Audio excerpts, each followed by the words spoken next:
Daşozyň häkimetleri tarapyndan ýaşaýjylaryň gapysynaky ekinleri sürmek kampaniyasy dowam edip, bu çäre welaýatyň Saparmurat Türkmenbaşy etrawyna hem baryp ýetdi. Azatlyk radiosynyň bu welaýatdaky çeşmesiniň tasdiklamagyna görä, şu günler etrap häkimliginiň resmiýetleri ilatyň öz jaýynyň golaýynda eken gökbakça we beýleki ekinleriniň üstünden traktor bilen geçip gögörüp oturan ekinlerini gyrýarlar. Etrap häkimliginiň işgärleri ýaşaýjylaryň gögören ekinini traktor bilen sürýärler. Olar muny halky gorkuzyp, olardan para almak maksady bilen edýärler diýip, howpsuzlyk ýagdaýlary sebäpli adynyň efirde atlandyrylmasadygyny soran çeşmämiz aýtdy. Azatlygyň söhbetdeşi bu çäräniň soňky günlerde barha güýçlenmegi netijesinde ýüzlerçe aýalyň welaýat häkimliginde protest çäresini geçirendigini hem sözüniň üstüne goşdy. Ýüzlerçe türkmenbaşyly aýal ýygnanyşyp welaýat häkiminiň ýanyna baryp parahatçylykly protest geçirdi. Olar da şol welaýat häkimi bilen duşup öz nägileligini bildirdiler diýip çeşmämiz bellidi. Azatlyk radiosynyň bu wakanyň haçan bolandygyny anyklaşdyrmak şeýlede gürrüň edilýän ýagdaýlar dogrusunda Daşowut welaýat häkimliginden we Saparmurat Türkmenbaşy etrap häkimliginden kommentari almak häzirlikçe başartmady.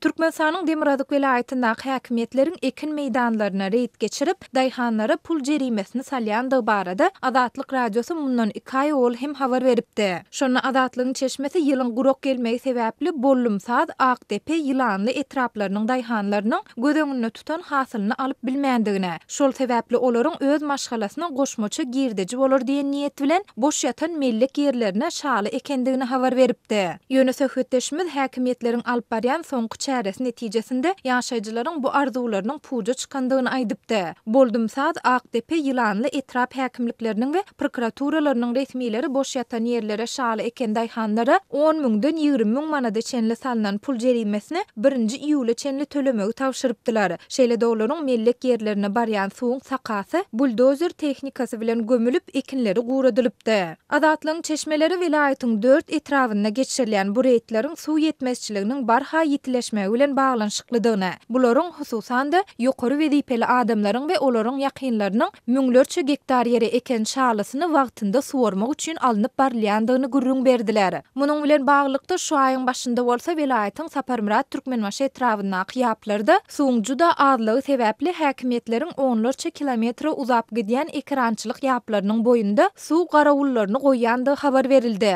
Häkimligiň tawşyrygy boýunça her brigadadan her gün 2 adam çen bilen 100 kilometr aralyga uzayan ýabyň boýunda gije gündüz garawul durup suwa gödökçilik etmeli. Olar o adamlarynyň ýa daýhan hojalyklarynyň nasos goýup ýapdan suw almagyna ýol bermeli däl diýip çeşme ýöne keýraýatlaryň mellek ýerlerine suw bermegiň dilden berilen görkezme esasynda gadan edilendigini aýdypdy. Türkmen hökümetiniň soňky hepdelerde geçiren hökümet maslahatlarynda ýurtda owa hojalygy ösdürmek, ekin meýdanlaryny özleşdirmek, daýhanlary dökün tehnika bilen üpçün etmek meselesine berk gödökçilik edilýändigi barada ýygy-ýygydan çykyşlar edilse-de, ýylyň gurok gelmegi, suw ýetmezçiligi netijesinde dören meseleler we onuň nähili çözülendigi barada hiç zat aýdylmaýar.